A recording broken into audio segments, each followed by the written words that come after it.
Yo, what's up YouTube? It's your boy D4B Crew and I'm back at y'all with another video, man. Today we got why fans think Juice Wrld faked his death. I honestly don't think Juice Wrld faked his death. You feel me? Some people out there that really think he faked his death. I don't know if he did or not, but what this was like 2019 when he passed away? That right there hit me differently because he's one of my favorite artists. But we ain't gonna do too much talking, man. But before the video starts, make sure y'all like, comment, and subscribe. Smash that like button, smash that share button, and smash that subscribe button, man. And turn on my post notifications, y'all, because we want to roll to 200, man. Let's get it. Juice Wrld took over the rap game at a crazy pace and was on his way to becoming a certified superstar. But then in 2019, he tragically passed away out of nowhere. That's the official story, but some fans think Juice is still alive after faking his own death. And today we're taking a look at the shocking reasons why they believe he's still alive. On December 8th, 2019, Juice Wrld was flying home from Los Angeles to Chicago on a private jet. While he was still in the air, feds told the police in Chicago that they thought there were guns and drugs on the plane, so the cops were waiting for him on the ground. According to members of his crew that talked to the cops later, Juice took several unknown pills, plus a bunch of Percocet to keep the police from finding them. The cops still found 70 pounds of weed on the plane, but Juice was allegedly more concerned about the pills than anything. After he popped the pills, Juice had a seizure and started bleeding from his mouth. He was known for using drugs heavily, but whatever he took that day on the jet was too much for his body to handle, and he was pronounced dead just a couple hours later. Rest in peace, Juice Wrld, y'all. Doses of a medication called naloxone, which is used to save people who are overdosing on opioids like Percocet. But unfortunately, it wasn't enough to fight off the amount of pills he took, and there was nothing else they could do. When the news first broke that Juice had died, nobody really knew what was going on, and there were all kinds of crazy rumors flying around. Some fans thought he had overdosed on purpose, while others were spreading conspiracy theories that his own team took him out. Then a month later, the Cook County Medical Examiner's Office revealed that he was killed with toxic levels of oxycodone and codeine. Juice's death shocked the entire industry. He'd only been around for a couple of years, but he was already one of the biggest dudes in the rap game. Lil Baby started his own label, Grade A Productions, because he wanted to take a step back from the booth and focus on helping new artists pop off. And Juice Wrld was the first rapper he ever signed. Juice had been dropping tracks on SoundCloud since 2015, and back then, he used the name Juice the Kid. He named himself after the character Tupac played in the movie Juice. R.I.P. Tupac, yo. That wild connection in a minute. While Juice was trying to break into the rap game, he had to support himself by doing things like working in a factory. He was never made for the 9-to-5 life though, and ended up getting fired after a couple of weeks. Then in 2017, Lil Bibby's brother G Money discovered Juice on SoundCloud and knew that Bibby had to sign him. Bibby told XXL that after he heard the track Lucid Dreams, he thought, oh, now this is probably the best song I've heard in 10 years. Bibby signed him immediately, and just a couple months later, Juice signed a deal with Interscope Records for $3 million.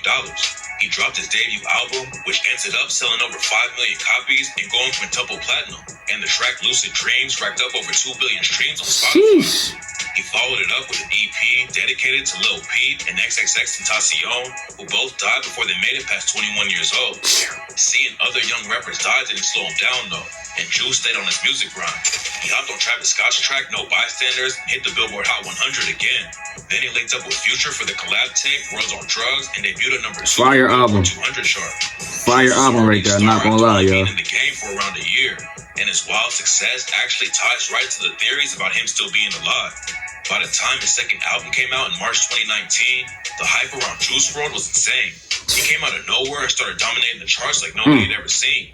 And when Death Race for Love dropped, it debuted at number 1 on the Billboard 200 and ended up going double platinum. That's my shit right there, I ain't gonna lie. That's my favorite Juice Wrld album, bro. That shit different. It seemed like there wasn't any limit to how big Juice could get. He was only 20 years old, had 2 platinum albums under his belt, and was touring with one of the best-selling rappers of all time. Then, just a few months later, the news broke that he had died.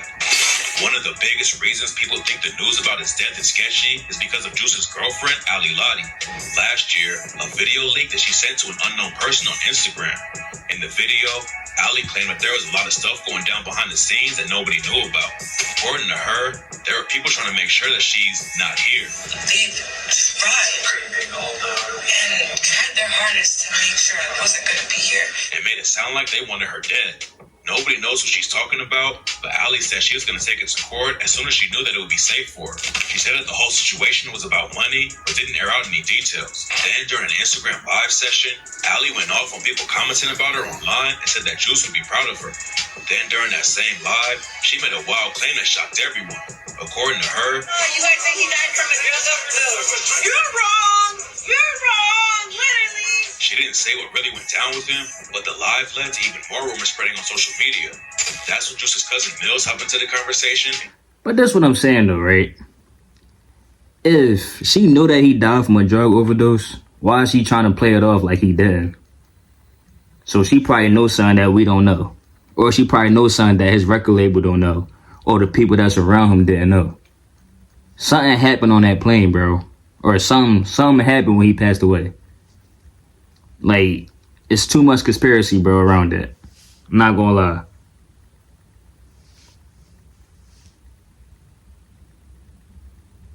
Ali out. Mills was really tight with Juice and a member of his 999 collective, and he obviously wasn't cool with Ali. After she claimed that Juice didn't die from an overdose, Mills went on Instagram and said that one of the last things he told Juice before he died was to watch out for that bitch. According to Mills, he saw how unhealthy their relationship was and how Ali was controlling Juice. Mills had to step away for a while because his grandma was diagnosed with cancer, and then Juice was dead just a few months later.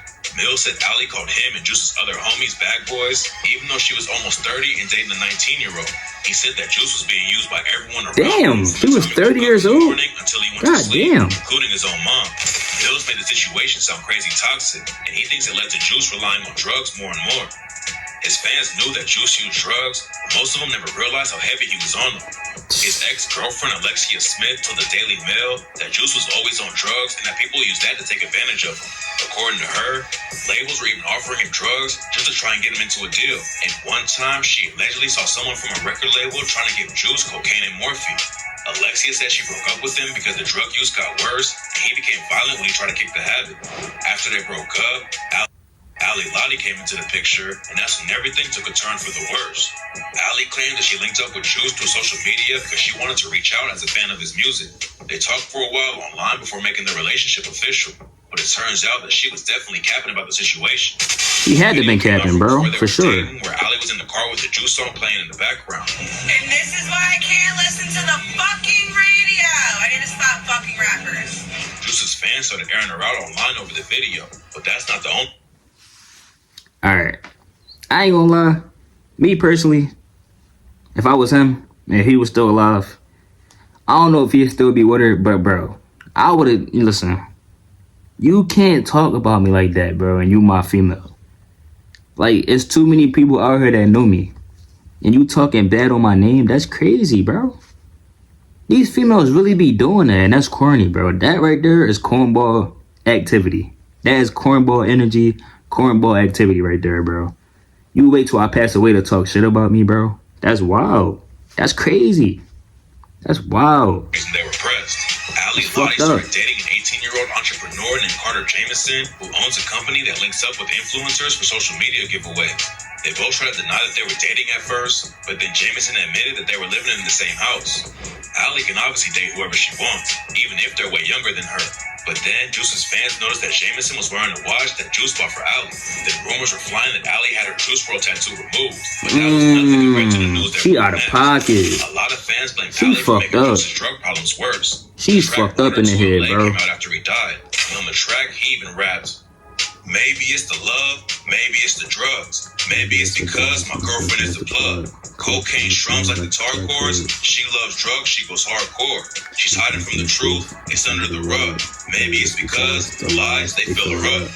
She said that That's his my fans shit didn't right know there. what they were talking about. That's my But shit. Back in January, the situation took another messy turn when Ali and Carter Jameson were busted for meth possession and trying to steal from a Walmart in Arkansas. They Dummies. both took plea deals Dumb. to avoid spending any time behind bars. Drugs make you do dumb shit, Definitely yo. didn't make Juice's fans Drugs like make them y'all anymore. do dumb shit. When Lil Bibby heard For the sure. news, he clowned Ali over it and tweeted, "Damn, meth? Free Ali." Before he died, Juice told Vulture that he was trying to get away from drugs and not be around people who were doing them. Obviously, Ali wasn't on the same wave as him, though, and that's why a lot of people blame her for his death. But that's all assuming that Juice Wrld actually died that day on the jet. There are some people who think Juice is still out there alive somewhere today. We're gonna break down exactly why. First of all, there's the private jet. According to one person, it looked up the jet that Juice was allegedly on that day using a flight tracker. They claim that the jet never even went to Chicago, and that it actually went to the Bahamas instead. If Juice never went to Chicago, What the fuck? that changes the entire story. There's no proof to back up the claim though, but it's not the only reason why fans think he's still alive. Back in 2017, before he became a superstar overnight, Juice actually tweeted, "My goal is to get overly famous, shine for a couple years, then fake my death." After he made the tweet, Juice went on one of the craziest runs in rap history and can definitely be described as overly famous. For sure. He was running up billions Definitely. of streams, working with the biggest artists in the game, and the spotlight on him was growing every day. It could just be a coincidence, but some fans think Juice played. But that's what I'm saying. A lot of rappers do that though. Like, take a look at Tupac, for example. He shined all them years. He made a lot of money, and then he passed away. I wouldn't say it's a coincidence, but come on. When you making a lot of money and all that, people start to hate on you. You feel me? You either pass away from somebody killing you, or you pass away from natural causes. Like, people get famous, and then, you know, that Illuminati shit. So even if Juice WRLD really faked his death, or Tupac really faked his death, who knows? No one will ever know. Nobody will ever know. Like, it's crazy. But RIP to both of them though. But it's just fucked up, bro. Like how they both passed away, and they was running it up in the rap game. Not gonna lie, both of them. The whole thing from the jump, and even his name adds to conspiracy theory. Juice WRLD got the name Juice from Tupac's character in the movie. Most rap fans know about the infamous conspiracy theory that Pac faked his own death. I just said this shit. He allegedly left clues behind for fans. I just said this, didn't I? Being hard to find Come when on, he bro. rapped. I heard a rumor I died, murdered in cold blood, traumatized. Sometimes Pictures of me in my final state. You know, mama cried. But that was fiction. Some coward got the story twisted. After XXXTentacion and Lil Peep died, Juice dropped the track Legends as a tribute to them and rapped, "What's the 27 Club? We ain't making it past 21. I've been going through paranoia, so I always gotta keep a gun. Damn, that's the world we live in now. Yeah, hold on, just hear me out. They tell me I'ma be a legend. I don't want that title now, cause all the legends seem to die out. What the fuck is this about? The line could just be about XXX and Lil Peep, who both died before they made it past 21. But some fans think Juice was talking about himself too. It's conspiracy, bro. Nobody will never know. It's conspiracy. One Come more piece on. of evidence is Juice's lyrics on the track All Girls Are the Same when he raps, "Who am I kidding? All this jealousy and agony that I sit in. I'm a jealous boy, really feel like John Lennon." The line was a reference to John Lennon's track Jealous Guy. Lennon was one of the biggest artists of all time, and he was killed by an assassin on December 8th, which was the exact day that Juice allegedly died. Most of the theories about What the Juice WRLD's fuck? death are a pretty big stretch, That's crazy. but that hasn't stopped a lot of his fans from believing that. And while it would be great if he was really out there enjoying his retirement in peace, the most likely scenario is that he's just another great young artist who died way too young. RIP Juice WRLD, man. RIP Juice WRLD, y'all. Nobody will never know if he faked his death or not, because it's conspiracy. Nobody will never know. When you famous and all that, bro, the Illuminati shit is different. So that's why they were saying Tupac, he's still alive. They were saying Juice WRLD still alive. Somebody told me that Eazy-E still alive. Biggie. Come on, bro. It's conspiracy around all that. RIP to Juice WRLD, man. He's a legend for sure. And he was only, what, 21 when he passed away? Or 20 or 19 or something like that? If y'all think he faked his death, comment down below. If y'all think he faked his death, comment down below right now. But that's the end of the video, y'all. Make sure y'all like, comment, and subscribe. Smash that like button, smash that share button, and smash that subscribe button, man. And turn on my post notifications, y'all. We on the road to 200, man. We out.